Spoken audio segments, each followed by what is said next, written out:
Joining us on the show, two legends of the sport in Sunny Gavaskar and Erapalli Prasanna join us live. Mr. Prasanna, I'll start with you. You're of the opinion that MS Dhoni is past his prime. Why would you say that?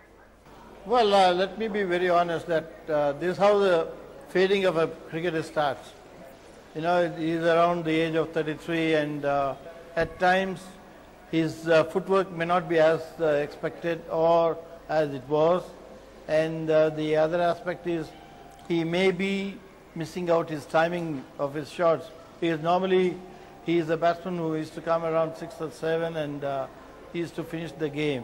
But the way in which off late he's playing, it looks to me that somewhere his timing is wanting and his footwork is also finding it a little bit difficult to be in a position to hit the ball.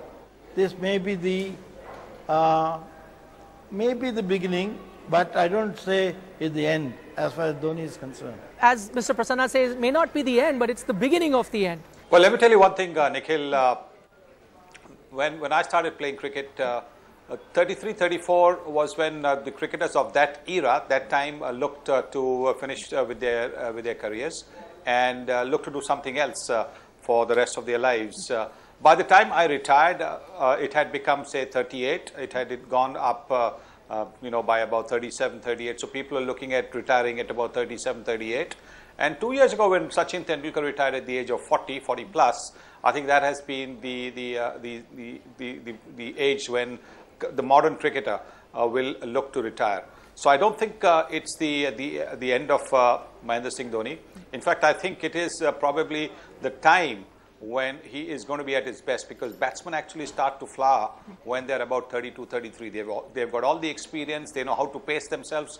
They know how to adjust to different situations, and he's a master at that. I actually think that Mahendra Singh Dhoni has got at least another 3, if not 5 years of very good cricket left in him. Okay, Sunny bhai, when you say very good, do you mean he will be the same MS Dhoni that we've seen, before 2014? Because after 2014, we were looking at the stats, his average has dipped drastically. Yes, I think you will find that, because he's come in at situations where things haven't actually gone well for the whole Indian team and not just Mahendra Singh Dhoni. So I think the average will drop just a little bit, but it's dropped marginally.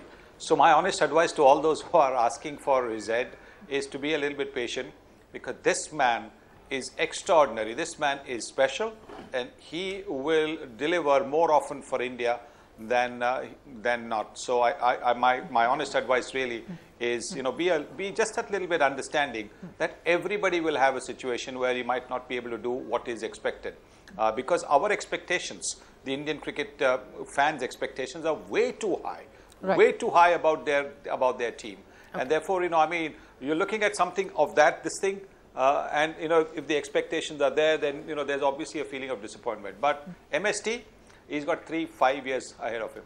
Okay, I'll let Mr. Prasanna respond to that. As Mr. Gavaskar is saying, he's still got 3-4 years of good cricket left in him. Do you think he's carrying that burden of greatness because he's set such high standards that now everyone expects him to be that good? If he's not up to that standard, then he's not good enough. At the age of 33, I expect him to last till 38, 39, definitely, if he wants to. But the fact of the matter is, one's reflexes, is a physical change do take place. One got to admit about that.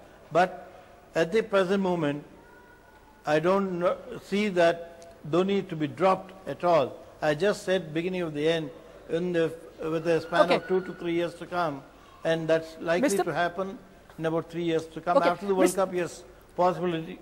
Right, Mr. Prasanna, I'd just like to interrupt you because I'm trying to get some clarity. You're saying that you see him carrying on for another 3-4 years, yet you're also saying that his reflexes have, slowed down. Can he then continue to carry on for 3-4 years with his reflexes slowing down? Why not? After all, you see, one is a human being, no? You got to understand that.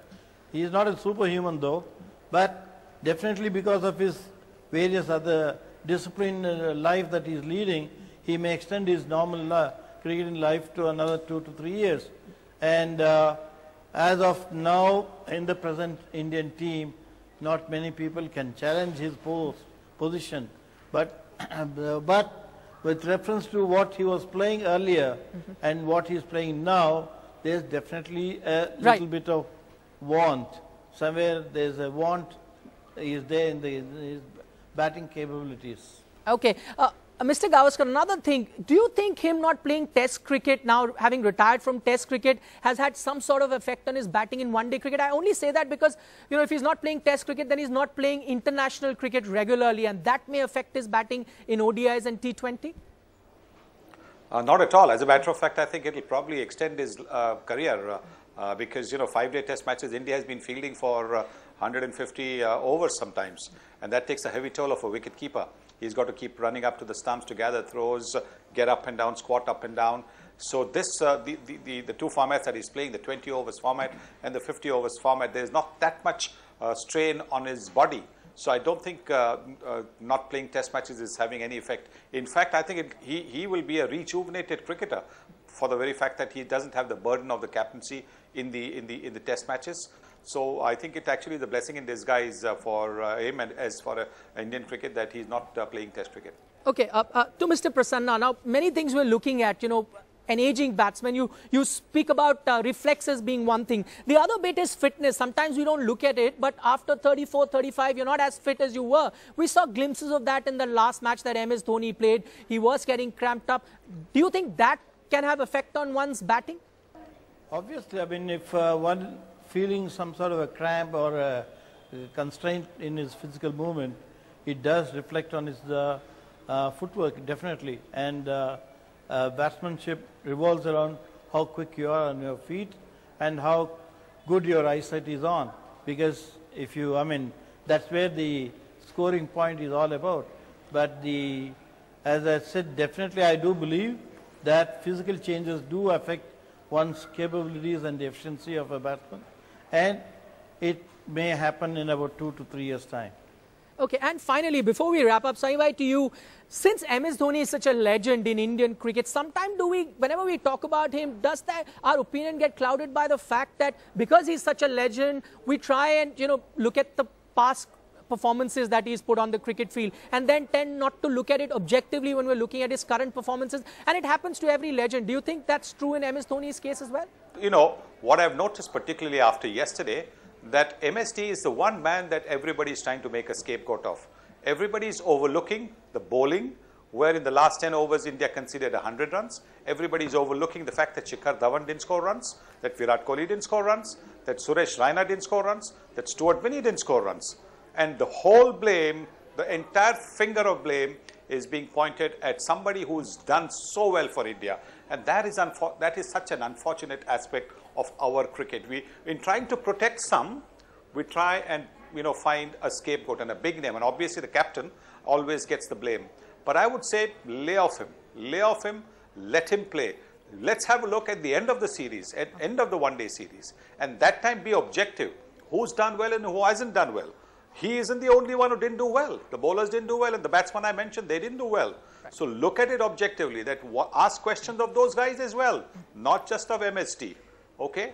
Okay, that's a very valid point to end this discussion on. I guess the reason we're looking at MSD or pointing finger, as you said, is because I guess we love him so much. When he does well, we try and celebrate him. I guess when he's going through a bit of a lean patch, our focus remains firmly on MSD. Sunil Gavaskar, Erapalli, Prasanna, thanks so much for joining us on this special discussion.